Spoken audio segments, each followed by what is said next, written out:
Hi, this is Anthony Bonaspina, CEO of LI Tech Advisors. I'm here today with Apicem partners, with Rui and Chase. We basically partner with them on some of the deals and so on we work with. Some of the prospects we have, we'll bring them in. They are experts in supply line management and risk management specifically. I'm going to basically talk about what they do today. All right. And first, I'm going to have them introduce themselves. Rui? Hi, thanks, Anthony. Hi, everyone. I'm Ruby Gaffney. I'm one of the founding partners of Appian Partners. We are a small firm focused on supply chain risk management and risk remediations. My background is completely in the industry, 25 plus years in supply chain procurement in both the private and the public sector. Really nice to be here, and thanks again for inviting us. Okay. Thanks. And Chase, a little bit about Hey yourself everyone. there. My name is Chase Leby. I'm one of the founding partners along with Rui. Like she said, we specialize in risk management. I do some of the day-to-day function. We really like to dig in and get our hands dirty with clients. My background is initially in finance, but met up with Rui about 2 years ago, and we came together to work on risk management with our new company, Apicem Partners. Okay. Yeah, this is good that you have on here. It's funny, is right before this conversation and this meeting with you, I was on a meeting with manufacturers. Okay. And we was talking about the Internet of Things. And it came up with the fact that there's been hacks out there. There's people that have hackers that have hacked a fish tank heater and they were able to get in. And I'm like thinking about this manufacturer just put this device out there, didn't even look at like the risks involved in the security and so on. And they really could have utilized, and I brought up the fact that do you ever bring in an outside auditor, outside company to look at your whole flow, maybe even save you money in the process, and Yeah. also make sure that this stuff doesn't happen because now you're opening yourself up to lawsuits. So, how does your process help a company like that from beginning to end? Um, Yeah, go ahead, Rui. Yeah. we do work with literally day in, day out with manufacturers. So that I'm not surprised by that. Like I said, we work with manufacturers in both the private and the public sector related work. Interesting you talk about a fish tank. We actually were just talking to someone the other day about into a chloride manufacturer. You would not have thought that something that would be of interest to a hacker or anything that has to do with cybersecurity, but it really happened. A few weeks ago, we just had a long chat with the DoD cyber poverty folks, where, one of the things we mentioned, and it seems like everyone's on the same page from the government side, the policymakers, to you guys in Long Island Tech Advisor. We had this conversation multiple times. It's education to begin with. And then with that is then what we do, right? There's, of course, the reaction once an incident happens like that. And that's one from our perspective, folks like you guys and some of our other partners, they're really positioned very well to come in to take a look at this to say, what's missing? Where was the gap? Why this happened? And how can we help you?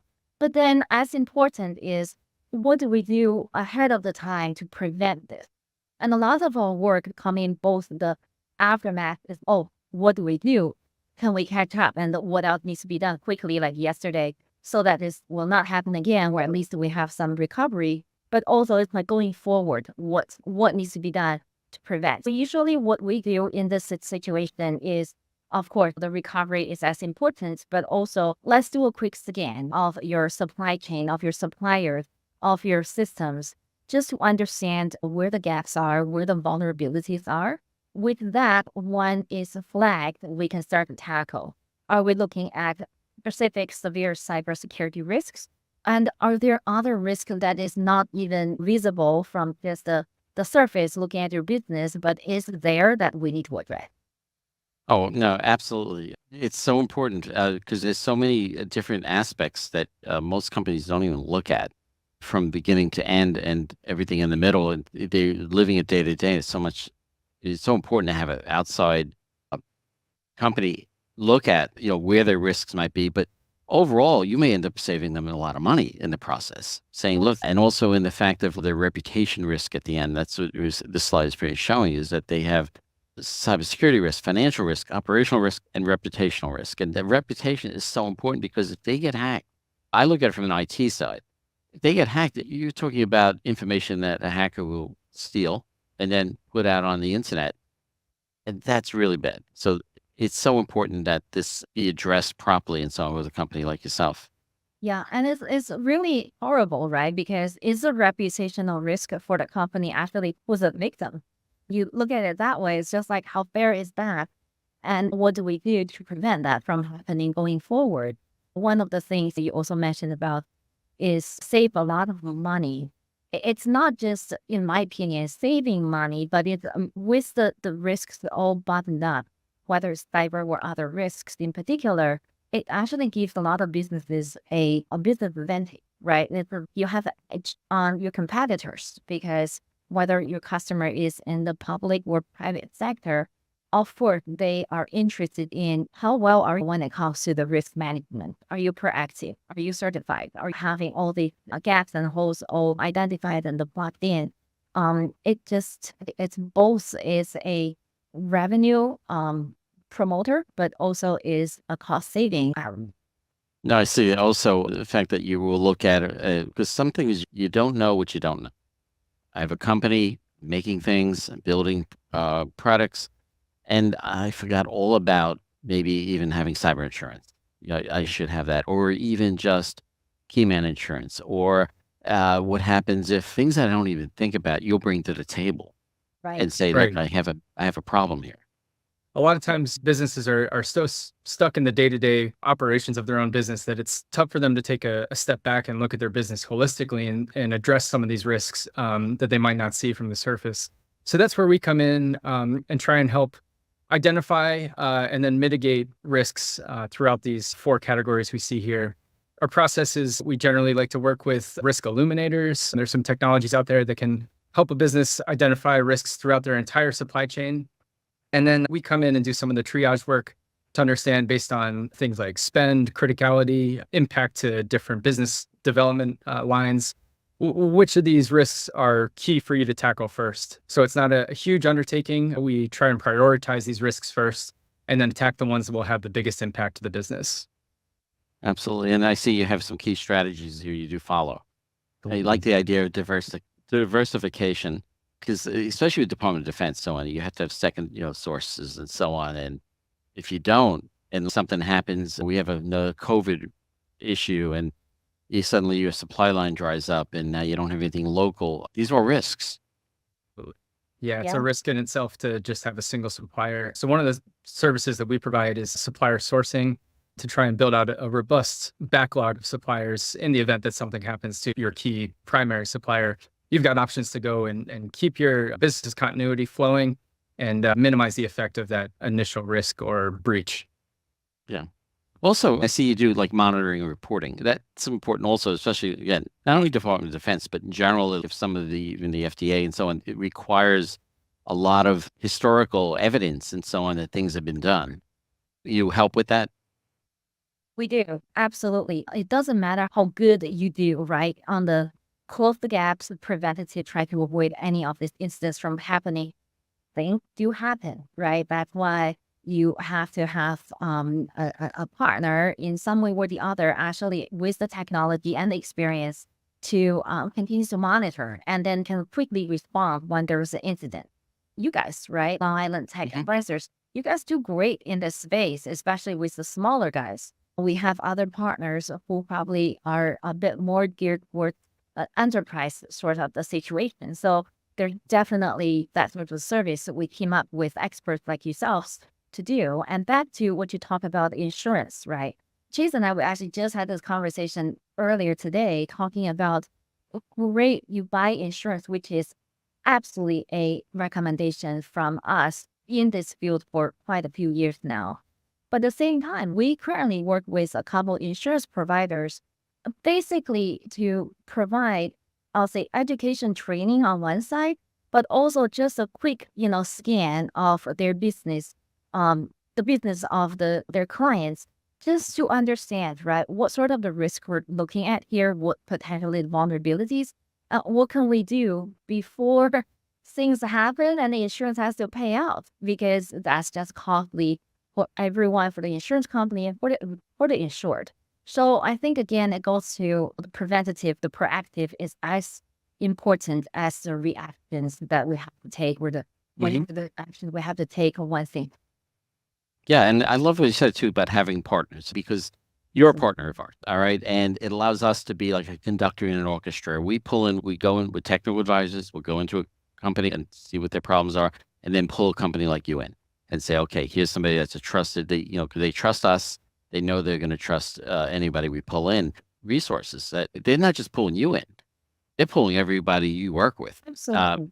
Yep. So that's so important. And you could size yourself up to any size company you want to deal with. Again, we're in our company, LI Tech, we can handle a certain amount of clients and so on, that in certain sizes.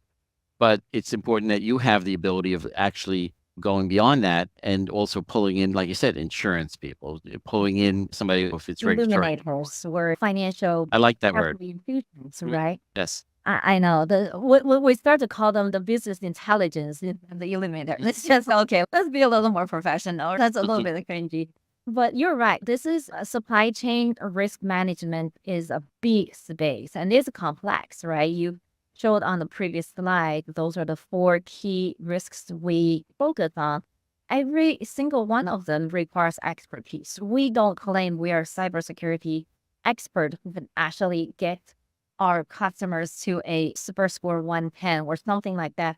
We rely on our partners, providers like your business, some of our other partners that we work with, right? Brainstorm others, right? So these are really good providers in the space to help with expertise. I always laugh because I live in the Northern Virginia area. One of the commercials, this guy, he has a roofing company. He always says, roofing is all we do. And what we don't go into like a driveway fix or windows. You just can't. It's just like a house, right? There's so many different elements and issues. No single business person will be the expert of everything. Absolutely. Even when you're a handy. So you have to pull in partners, experts. And I think, at least from our perspective, our customers understand that. They understand you need a different sort of the expertise to come in to help with cyber, to help with financial risks, to help with sourcing, to address some of the operational process, performance risks, and reputational as well. Yeah. It's like pushing 5 shopping carts down the aisle. We push one. And we do very good at that. I mean, if somebody wants audio, somebody wants cameras or alarm system, we have experts that we pull in. All right. It's that we do one shopping cart. So that's a really very good point. Okay. So basically, you go into a client. I say I bring a client to you. What's the first thing you do with them? What's the first step is a high-level discovery call. So we want to understand, are there any risks that you guys have identified internally already? And that's where we normally hit the ground running and try and get things buttoned up as quick as possible. But then the next step is to identify some of those next level down risks that might not be easily visible just from day-to-day management of the business. So that's where we bring in some of the partners like the illuminators or do some of that work ourselves by digging into the financials or digging into processes, trying to understand how your business functions and what kind of risks might be applicable to your current business. So then from there, we begin the mitigation process. We come up with a mitigation timeline, put a plan together of action, and this is all coordinated with the client themselves. So everyone's all on the same page. And then where we come in is really to go and attack the risk itself to mitigate that, whether that's partnering with a cybersecurity vendor to get them up to CMMC compliance, or partnering with a financial company to help with capital infusion or something like that in the case of financial risk. And then from there, once a risk has been mitigated in our eyes, it doesn't stop there. There's still that ongoing monitoring and reporting that we need to be doing to make sure that a risk is not a one-time event. It's an ongoing process and we can keep eyes on that and make sure that nothing's popping up in the future. So that's a really good point. Yeah, that's a great point. The fact that you not only going in, it's not like you're going in, doing something and leaving forever. It's so important to be in there and be engaged with that client for the long term. They should always keep an agreement going with you so that you can constantly nurture it, check for things. And as things change, you're going to be reacting to it. And also be, as again, ongoing reporting. And even like you said, the CMC compliance, that could take a year or two to get. And it's an ongoing thing after that. It's not just something you just say, oh, I'm done. I did it and so on. But the costs involved in doing that too could be very large. So you want to make sure it gets done right and efficient. And we want to set the client up for success after we exit as well. So we try and set them up with policies and procedures that will keep them moving in the right direction, even if we're out of the picture. Gotcha. Okay. All right. I think that's everything. Covered a lot. Like, I'm so passionate about this. You can tell. Oh, I could definitely tell. And it's a great thing you're doing. And again, I've been referring you out to my clientele because I see, and now I understand perfectly what you do. I'm talking to manufacturers now and saying, you really should have Rory's group come in and Chase and so on and take a look at really your company and really, number one, minimize your risks and maybe actually save you some money in the long run. So again, For listen. us is also important. Like Chase, I think mentioned just a minute ago, we would love to train and educate, right, internal folks so that they don't have to be with us forever. They probably will be with some of our partners for a long time because the monitoring, the incident response, and the business intelligence, they're still very important elements of risk management ongoing. But we love to also make sure we can help to stand up, especially for the businesses with a good sized presence. We want to stand up an internal function, right? We want to help them to be self-sufficient from that management and risk planning strategy standpoint. We'll share with our methodology, we'll share with policies, procedures, heat map, how we map suppliers and how we prioritize. That's just something we feel like is really important for everyone to understand. Again, it's not just you do certain DO, DIB type of work, but it doesn't matter. You're in the business, you're vulnerable. Figure this out. I like that what you just said too about teaching. It's like teaching a man to fish. You feed him for a lifetime. So that's a great thing. All right. Again, thank you, Rui, and thank you, Chase, for today. And I learned a lot. Even though I knew a lot, I learned more. So I appreciate I appreciate that. Thanks You again know, for thank having you. me.